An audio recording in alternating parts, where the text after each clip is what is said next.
If you ever drive through a town where the locals stop talking the moment you walk into the room, you should probably turn around and keep driving.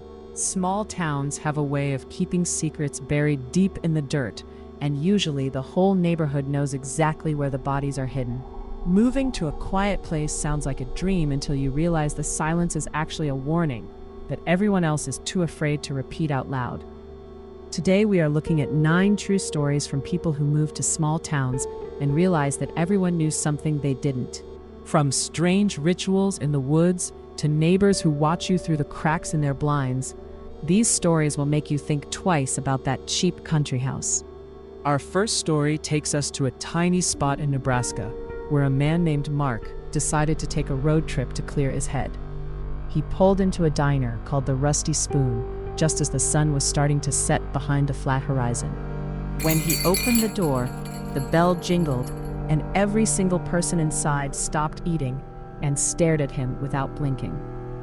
The waitress didn't ask him what he wanted to eat. She just pointed to a seat in the back corner away from the windows. Mark noticed that none of the locals were talking to each other. They were all just looking at their plates or glancing at the front door. He ordered a coffee, but when the waitress brought it, she whispered under her breath that he should drink it fast and get to the next town. He thought she was just being rude, but then he noticed a flyer on the wall for a missing hiker who looked exactly like him. When he asked the man at the counter about the flyer, the man just gripped his fork harder and said that the woods around here like to keep what they find. Mark left his coffee and ran to his car, and as he drove away, he saw 3 trucks from the diner parking lot pulling out to follow him. He didn't stop driving until he hit the state line, and he later found out that the town didn't even appear on most modern maps. The second story comes from a woman named Sarah who moved to a beautiful old house in a wooded area of Pennsylvania. Her neighbors were incredibly friendly at first, bringing her pies and asking her all about her life and her family. But she noticed that every single house on her street had heavy iron bars on the basement windows, even the brand new ones. When she asked her neighbor Mrs. Gable about it, the old woman just smiled and said it was for the heavy snow, which made no sense. One night, Sarah heard a rhythmic thumping coming from the woods behind her house that sounded like a giant drum beating. She looked out her window and saw all of her neighbors standing in their backyards, perfectly still, facing the trees, in total darkness. None of them had lights on, and they weren't moving a muscle. They were just waiting for something to come out of the shadows. The next morning, the town was back to normal, but Sarah found a small pile of bones neatly stacked on her back porch. She asked the mailman if he knew what was going on, and he just shook his head and told her that what happens in the valley stays in the valley. He told her she should buy some iron bars for her own windows before the next full moon arrived at the end of the month. Sarah packed her bags that afternoon because she realized the neighbors weren't protecting themselves from burglars. They were protecting themselves from what they were worshiping. Our third story involves a young couple who moved to a coastal town in Maine to start a small art gallery near the water. The locals were polite, but they always looked at the couple with a strange sense of pity, like they were looking at a sick puppy. There was an old bell in the center of the town square that rang every day at exactly 3 o'clock in the afternoon for no reason. Whenever the bell rang, every shop owner would lock their doors and pull the shades, even if they had a line of customers waiting. The couple asked the local sheriff why the town shut down for 10 minutes every single day, and he just told them it was an old tradition. One day, they decided to stay outside when the bell rang to see what the big deal was, and the streets became completely empty. A thick fog rolled in from the ocean, and they heard the sound of hundreds of wet footsteps walking up the main street toward the church. They couldn't see anyone through the mist, but the sound of the squelching footsteps was so loud it made their skin crawl with fear.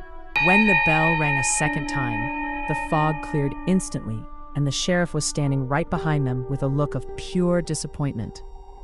He told them that the town had a deal with the sea to keep the peace, and they had just put the whole agreement in danger. The couple sold their gallery a week later after finding seaweed stuffed into their mailbox and wet handprints on their bedroom windows. The fourth story is about a guy who took a job as a night watchman at a grain silo in a small town in Kansas. The man who hired him told him that he could go anywhere on the property except for the small red shed near the back fence. Everyone in the local barn knew he was the new watchman, and they would ask him if he had heard the singing from the shed yet. They would laugh like it was a joke, but their eyes were wide and terrified every time they mentioned the red building. One night, he heard a beautiful melody coming from that direction, and it sounded like a choir of children singing a lullaby. He walked toward the shed, and the closer he got, the colder the air became, until he could see his own breath in the summer heat. He saw that the shed had dozens of heavy padlocks on the outside, and the wood was scratched from the inside, like something was trying to claw its way out. He realized that the singing wasn't coming from children. It was a mimic trying to trick him into opening the door. He quit the next day, and the boss didn't even ask why. He just handed him his final check and told him he lasted longer than the last guy.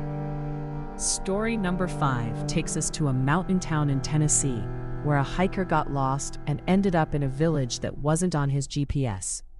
The people there wore clothes that looked like they were from the 1920s, and they didn't seem to understand what a cell phone was. They invited him to dinner, but they only served him a bowl of gray mash that smelled like old copper and wet earth.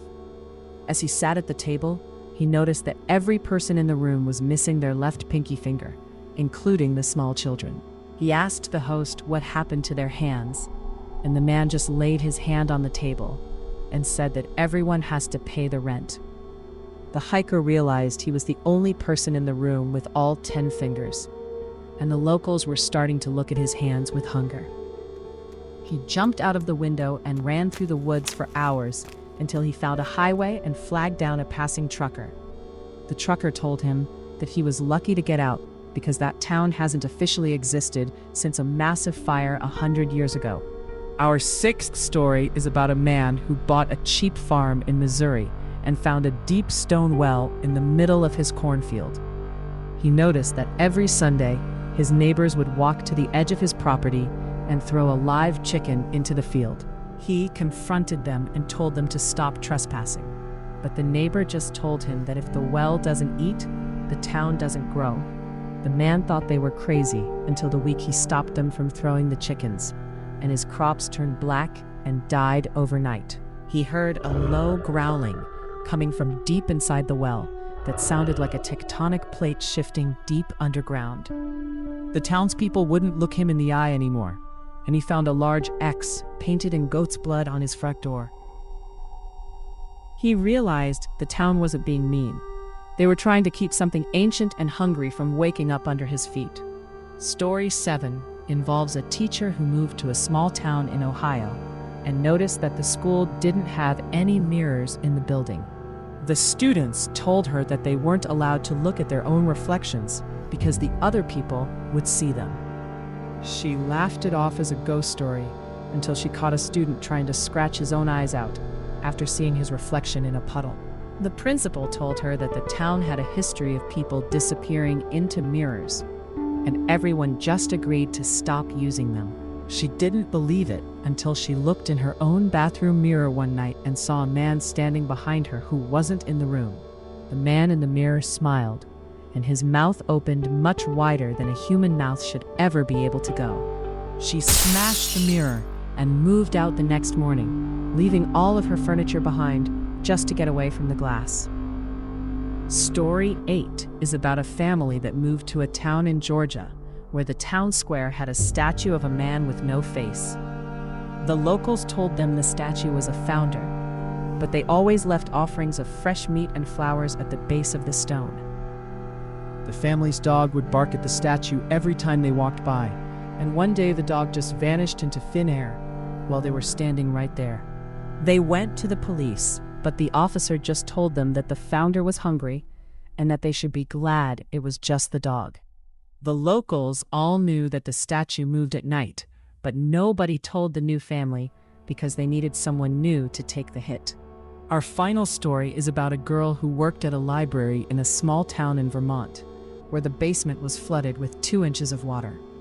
The head librarian told her never to wear shoes in the basement and to always whistle while she was filing the old newspapers.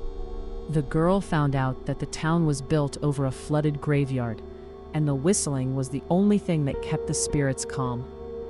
Everyone in town knew the library was haunted, but they let her take the job because they were tired of the spirits coming into their homes.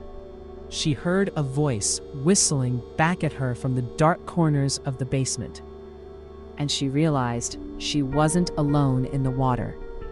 She ran out and never went back, realizing that the whole town was just using her as a distraction for something they couldn't control. If you want to see more scary stories about the dark secrets of small towns, click the video on the screen right now.